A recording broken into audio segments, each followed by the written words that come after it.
नमस्कार साथियों, स्वागत है आपका बीपी एजुकेशन में। आज हमारा जो महाद्वीप चल रहा था 2-4 दिनों से आपकी क्लासें नहीं हो पाई है, तो लाइट की वजह से जो लाइट क्लासें नहीं हो पा रही है तो उसके लिए क्षमा प्रार्थी हूँ। आज अपने जो टॉपिक पढ़ने जा रहे हैं वो अफ्रीका महाद्वीप है और उसका पहला पार्ट पढ़ रहे हैं। सबसे पहले हमें पता होना चाहिए कि अफ्रीका महाद्वीप क्या है। ठीक है, अफ्रीका महाद्वीप के अंदर क्या विशेषताएं हैं, कौन से पठार है, किस प्रकार की पर्वत श्रेणियाँ हैं, किस प्रकार से नदी घाटियाँ हैं, ये सारे के सारे अपने इसी चैप्टर में पढ़ने की कोशिश करेंगे। ठीक है, लगभग 30 मिनट की क्लास है। पार्ट नंबर पहला है और दूसरे पार्ट में आपका महाद्वीप कंप्लीट हो जाएगा। तो देखते हैं अफ्रीका महाद्वीप।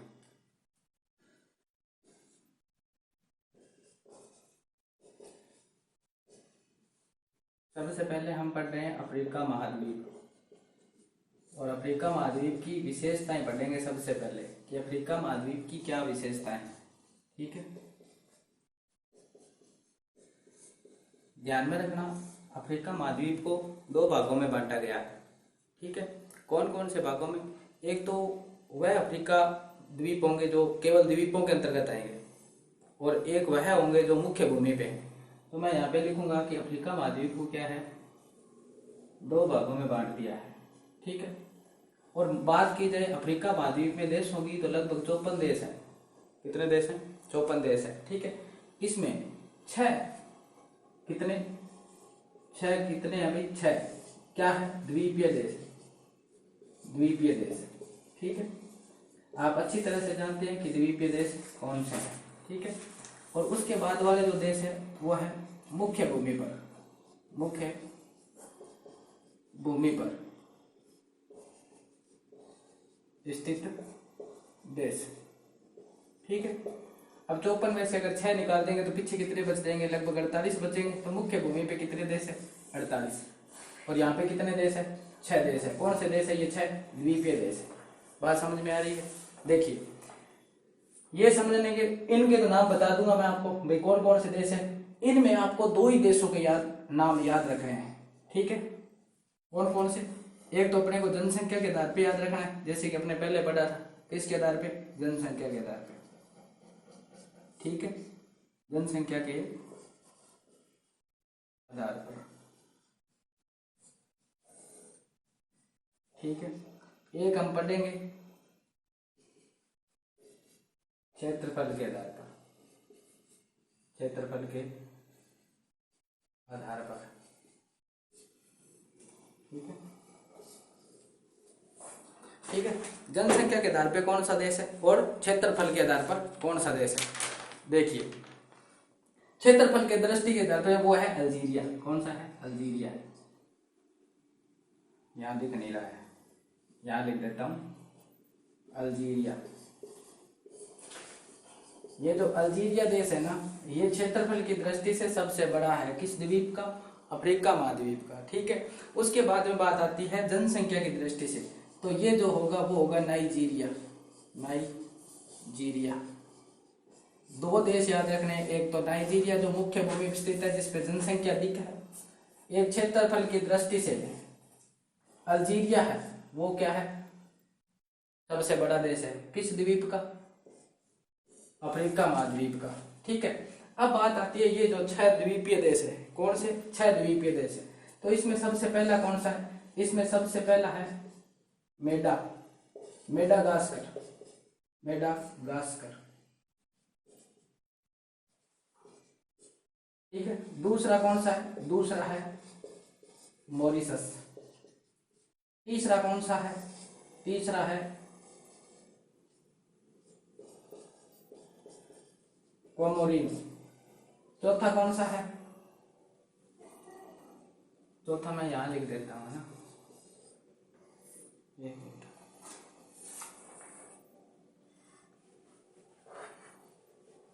ठीक है, चौथा कौन सा है? चौथा है सेलेस। ठीक है, पांचवा कौन सा है? पांचवा है साउटर्न। ठीक है, छठा और आखिरी कौन सा है? केप वर्दे। ये अफ्रीका महाद्वीप के क्या है? अफ्रीका महाद्वीप के क्या है? ये द्वीपीय देश है। किसके? अफ्रीका महाद्वीप के। मेडागास्कर, मॉरिशस, कोमोरिन, सेलेसस और साओटोन और केप वर्दे। ध्यान में रखना कि ये जो शुरू वाले दोनों है ना, सॉरी शुरू वाले चार, ये चारों के चारों कौन से महासागर में है? हिंद महासागर में है, हिंद महासागर, ठीक है, हिंद महासागर। अब देखो हिंद महासागर में है कौन से? मेडागास्कर, मॉरिशस, कोमोरिन और सेलेसस, ठीक है। और ये जो दो बच जाते हैं ना, ये एंटार्क्टिका, इनको छोड़ दो एक बार। इन पे जो ये सबसे बड़ा है, जो पहला है और सबसे बड़ा है, सबसे बड़ा देश, द्वीपीय देश पूछ लिया जाए ना अफ्रीका का, तो आपको याद रखना है मेडागास्कर। मेडागास्कर जो है वो अफ्रीका का सबसे बड़ा द्वीपीय देश है। और वही क्षेत्रफल के आधार पे पूछा जाए तो अल्जीरिया जो देश है वो तो अफ्रीका का सबसे बड़ा देश है। और वही आपसे पूछा जाता है कि जनसंख्या के आधार पर कौन सा देश बड़ा है, तो नाइजीरिया है। समझ में आएगी बात। अब देखो इसके अलावा और क्या विशेषता है, ये तो इसकी पहली विशेषता। पहली विशेषता में हमने क्या पढ़ा कि अफ्रीका महाद्वीप में 54 देश है, जिसमें से 48 मुख्य भूमि पे है और 6 जो देश है वो द्वीपीय देश है। और द्वीपीय देश में सबसे बड़ा जो है मेडागास्कर जो हिंद महासागर में है, और दूसरा बड़ा द्वीपीय देश है वो मॉरिशस है, जो कहाँ पे है, ये भी कहाँ पे है, अफ्रीका महाद्वीप के अंतर्गत। हाँ द्वीपीय देश, अफ्रीका महाद्वीप का दूसरा बड़ा द्वीपीय देश है, ठीक है भाई। चलो आगे चलते हैं। अब इसकी बात करते हैं दूसरी विशेषता की। विशेषता नंबर 1 होगी। अब विशेषता नंबर 2 की बात करते हैं। अफ्रीका महाद्वीप की दूसरी बड़ी विशेषता कौन सी विशेषता है कि इस महाद्वीप के अंदर से चारों रेखाएं गुजरती है। इस महाद्वीप के अंदर से चारों रेखाएं गुजरती है। कौन कौन सी गुजरती है? आपने नाम सुना होगा। सबसे पहली रेखा की बात करेंगे, भूमध्य रेखा। कौन सी रेखा? भूमध्य रेखा, ठीक है। दूसरे में अगर बात करें तो कौन सी? मकर रेखा। अगर हम तीसरी रेखा की बात करें तो कर्क रेखा। और चौथी रेखा की अगर बात करें तो कौन सी हो जाएगी? विषुवत रेखा। कौन सी? विषुवत रेखा। विषुवत रेखा। इस महाद्वीप के अंदर से चारों रेखाएं गुजरती है। तीसरी विशेष बात इसकी क्या है? तीसरी इसकी विशेष बात यह है कि यह जो महाद्वीप है, यह जो महाद्वीप है वह चारों गोलार्धों में स्थित है। चारों गोलार्धों में स्थित है, ठीक है। आपने पढ़ा होगा कि ये पृथ्वी है, इसका उत्तरी गोलार्ध, इसका दक्षिणी गोलार्ध, पूर्वी गोलार्ध और पश्चिमी गोलार्ध। तो मैं मान सकता हूं कि हमारा जो अफ्रीका महाद्वीप है वो यहाँ पर है, सेंटर में है, इसलिए इसके अंदर अंतर्गत में क्या है भी सारे के सारे गोलार्धों के अंदर स्थित है। कौन सा द्वीप? अफ्रीका महाद्वीप। विश्व का एकमात्र महाद्वीप है जो चारों गोलार्धों में स्थित है। विश्व का एकमात्र महाद्वीप है जो क्या है, जिसके अंदर से चारों की चारों रेखाएं गुजरती है, ठीक है। एक बात नोट करना। कौन सी बात? जो भूमध्य रेखा है कितने देशों से होकर गुजरती है? मकर रेखा है वो कितने देशों से गुजरती है? कर्क रेखा है वो कितने देशों से गुजरती है? और जो विषुवत रेखा है वो कितने देशों से गुजरती है? तो आप लिख सकते हैं जो भूमध्य रेखा है, जो भूमध्य रेखा है वो कितने देशों से गुजरती है? वो लगभग 5 देशों से गुजरती है, ठीक है। और ग्रीनविच रेखा है वो भी 5 देशों से गुजरती है। मकर रेखा है वो 7 देशों से गुजरती है, ठीक है। और जो कर्क रेखा है वो भी कितने देशों से? 7 देशों से, ठीक है। अब आपको एक बात और नोटिस करना है। क्या?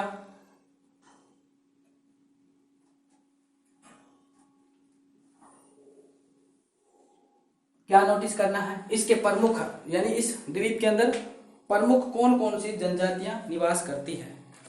प्रमुख कौन कौन सी जनजातियां निवास करती है मुख्य रूप से? क्योंकि मैं आपको जो पढ़ा रहा हूँ वो बिल्कुल बेसिकली पढ़ा रहा हूँ, केवल महाद्वीप उतना ही पढ़ा रहा हूँ जितना अपने काम का है, इससे ज्यादा नहीं। समझ में आ रही है बात?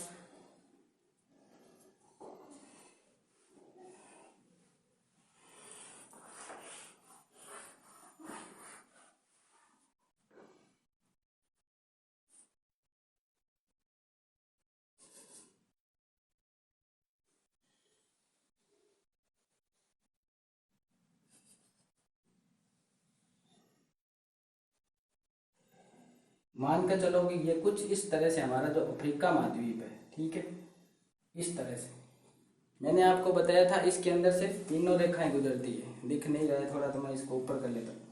देखो बिल्कुल सही नहीं है ये, परंतु हमें मानना है। हमें इसलिए मानना है क्योंकि अपने क्या कर रहे हैं, समझने की कोशिश कर रहे हैं। ठीक है भाई, जितना ज़्यादा समझेंगे उतना ही ज़्यादा बेनिफिट है। एक मैंने यहाँ पे स्थान बना दिया, ठीक है, एक यहाँ पे स्थान बनाया और एक यहाँ पे स्थान बनाया, और इस स्थान को नाम दिया मैंने क्या, सहारा मरुस्थल। कौन सा, मरुस्थल, सहारा मरुस्थल। ठीक है, उसके बाद में इस सहारा मरुस्थल के अंदर जो जनजाति निवास करती है उसका नाम है बद्दू। बद्दू जनजाति। ठीक है, एक इसी महाद्वीप में जनजाति निवास करती है जिसका नाम क्या है, पिग्मी। कौन सी जनजाति निवास करती है, पिग्मी जनजाति भी निवास करती है। और पिग्मी के साथ साथ में इसी पिग्मी को एक नाम और दिया जाता है बत्तू। लेकिन लोगों ने क्या कर रखा है, इनको अलग अलग माना है। जैसे मैंने यहां पर एक क्षेत्र बना दिया, ठीक है, ये रहा, इस क्षेत्र का नाम है कांगो बेसिन। कौन सा क्षेत्र, कांगो बेसिन। कौन सा क्षेत्र, कांगो बेसिन। इसमें दो तरह की जनजाति निवास करती है, एक तो करती है पिग्मी और एक करती है जिसका नाम है बत्तू। ठीक है, अब देखिए, अब इसमें एक क्षेत्र और है। कौन सा क्षेत्र, नाइजीरिया क्षेत्र। कौन सा क्षेत्र भाई, ये नाम, यहाँ पे मैंने नाम लिखा है नाइजीरिया। नाइजीरिया, ठीक है, नाइजीरिया के अंदर दो तरह की जनजाति रहती है। ठीक है, एक तो वो जनजाति है जिसका संबंध किससे है, कृषि से। ठीक है, एक वह जनजाति है जिसका संबंध किसका है, पशुपालन से। ठीक है, जो पशुपालन वाली जनजाति है, ठीक है, उसे बोलते हैं फुलानी। क्या बोलते हैं, फुलानी। दिख रहा है ना भाई, फुलानी। ठीक है, और जो कृषि से संबंध रखती है उस जनजाति का नाम क्या है, उस जनजाति का नाम है हाउल। क्या है, हाउल। ठीक है, कृषि संबंधी हाउल और पशुपालन संबंधी फुलानी जनजाति। ठीक है, अब देखो इसी के अंदर एक क्षेत्र और है, ये वाला जो आपने नाम सुना ही होगा। क्या नाम है इसका भाई, ये कालाहारी मरुस्थल है। कौन सा है, कालाहारी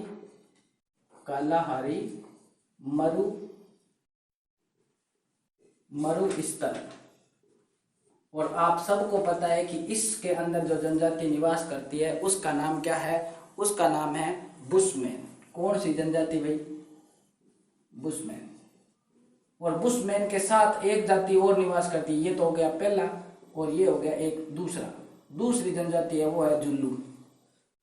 ठीक है, दूसरी का नाम क्या है, जुल्लू। पहली का नाम क्या है, बुशमैन। और वहीं आपने बात की नाइजीरिया की, नाइजीरिया में भी दो तरह की है। सारा मरुस्थल में केवल आपको एक याद रखनी है, कांगो बेसिन में तुम्हें दो याद रखनी है। ठीक है, एक जनजाति और यहाँ पे निवास करती है इस क्षेत्र में। ठीक है, इस क्षेत्र में जो जनजाति निवास करती है उसका नाम है मसाई। कौन सी जनजाति, मसाई जनजाति। ठीक है, और इस क्षेत्र का नाम क्या है, केन्या और तंजानिया। किस क्षेत्र में, केन्या और तंजानिया। प्रश्न आ जाए तंजानिया या केन्या में किस प्रकार की या कौन सी जनजाति पाई जाती है, तो मसाई पाई जाती है। ठीक है, ध्यान में रखना।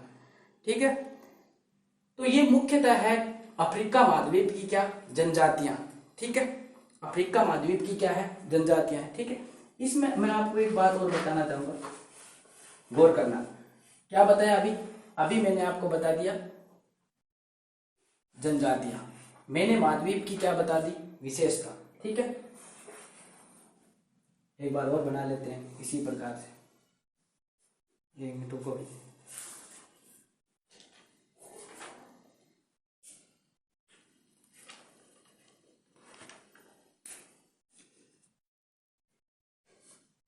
हाँ,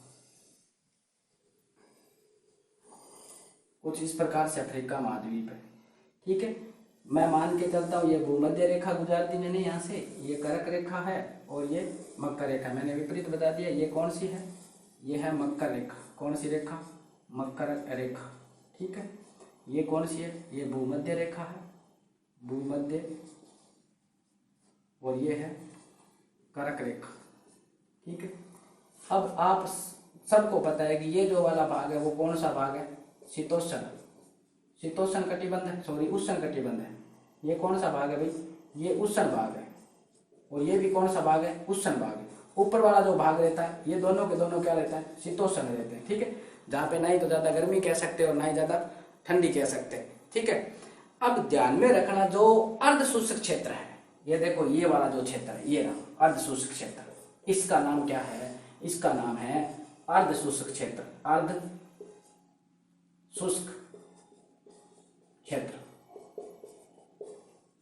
अर्ध शुष्क क्षेत्र के अंतर्गत घास के मैदान पाए जाते हैं। किसके मैदान है? घास के मैदान पाए जाते हैं, घास के मैदान। ठीक है, घास के मैदानों को अफ्रीका महाद्वीप में क्या कहते हैं? ध्यान में रखना, क्या कहलाते हैं भाई? ये कहलाते हैं वेल्डस। क्या कहलाते हैं? वेल्डस कहलाते हैं। ध्यान में रख लेना, अफ्रीका में घास के मैदानों को क्या कहते हैं? घास के मैदानों को वेल्डस कहते हैं। क्या कहते हैं? वेल्डस कहते हैं। किसको? घास के मैदानों को। और यहाँ पर जो वनस्पति, जो घास के मैदान पाए जाते हैं और इसमें जो घास होती है उस घास का नाम है हाथी घास। कौन सी घास है? हाथी घास। कहाँ पर? मैंने बताया अर्ध शुष्क क्षेत्र है, और अर्ध शुष्क क्षेत्र के अंतर्गत जो घास के मैदान है और उन घास के मैदानों में एक घास पाई जाती है जिसे क्या कहते हैं? हाथी घास। और इसी हाथी घास का दूसरा नाम एक और है, क्या? सवाना। सवाना घास के मैदान। ठीक है, सवाना घास के मैदान। और यहाँ पे जो घास पाई जाती है उसी को क्या कहते हैं? हाथी घास। ठीक है, और जो ये क्षेत्र है ना, ये वाला क्षेत्र, यहाँ पे जो वन पाए जाते हैं वो पाए जाते हैं सदाबहार वन, सदाबहार वन। ठीक है, सदाबहार वन पाए जाते हैं। ठीक है, देखिए उसके बाद में आप इसमें एक बात और देख लो। कौन सी बात देखोगे? ये जो वेल्डस है ना, ये वेल्डस, ये आप याद रखना कौन से क्षेत्र में? दक्षिणी अमेरिका, सॉरी दक्षिणी अफ्रीका। ठीक है, दक्षिणी अफ्रीका। ठीक है, तो ये लगभग आपकी 20 मिनट की क्लास बनी है और ज़्यादा लंबी क्लास नहीं ले पा रहे हैं क्योंकि गर्मी बहुत ज़्यादा है, और गर्मी होने की वजह से मुझे ये आपकी क्लास छोटी लेनी पड़ेगी। और नेक्स्ट क्लास के अंदर मैं आपको इसके आगे का भाग करवाऊंगा। आगे का भाग में क्या करवाऊंगा कि इस रेखा पे कौन कौन से देश है, इस रेखा पे कौन कौन से देश है, इस रेखा पे कौन कौन से देश है, 5 है तो 7 है तो चाहे वो 4 है तो वो सारे के सारे मैं देश करवा दूंगा कि कौन सी रेखा पर कितने देश है। ठीक है, तो मिलते हैं नेक्स्ट वीडियो में, और नेक्स्ट वीडियो में ही आपका महाद्वीप चलेगा, अफ्रीका महाद्वीप। एक बात नोटिस करो आप, मेरा तो चैनल पे मैं वीडियो दे रहा हूँ लेकिन आप वीडियो को पूरा नहीं देख रहे। आप पे कोई प्रेशर नहीं है कि आप वीडियो को पूरा देखो, परंतु आप इसे आगे फैलाओ। मैं चाहता हूं कि मेरी जो YouTube फैमिली है वो बढ़े, लेकिन आप उसमें सहयोग नहीं कर रहे हैं, बिल्कुल भी सहयोग नहीं आ रहा आपका। अगर आपका सहयोग नहीं है तो फिर मैं क्यों माथापच्ची कर रहा हूँ? आपके सहयोग के लिए तो मैं यहाँ कर रहा हूँ और मुझे कुछ मिल ही नहीं रहा है, कुछ हो ही नहीं रहा, आपके फायदे के लिए कर रहा हूँ, उसके बावजूद भी आप शेयर नहीं कर रहे हो। एक आधे दिन में आप सब्सक्राइब करते हो और उसके बाद में अनसब्सक्राइब कर दो, तो ये कोई मतलब नहीं है। ठीक है, बाकी मैं आपको वीडियो में कहता ही नहीं हूँ कि मेरा चैनल सब्सक्राइब करो। हाँ, पहले आप कंटेंट देखो, पसंद नहीं आता है तो मेरी क्लास को आप डिसलाइक करो। ठीक है, और पसंद आता है तो लाइक करके आप उसको सब्सक्राइब करें। धन्यवाद, जय हिंद।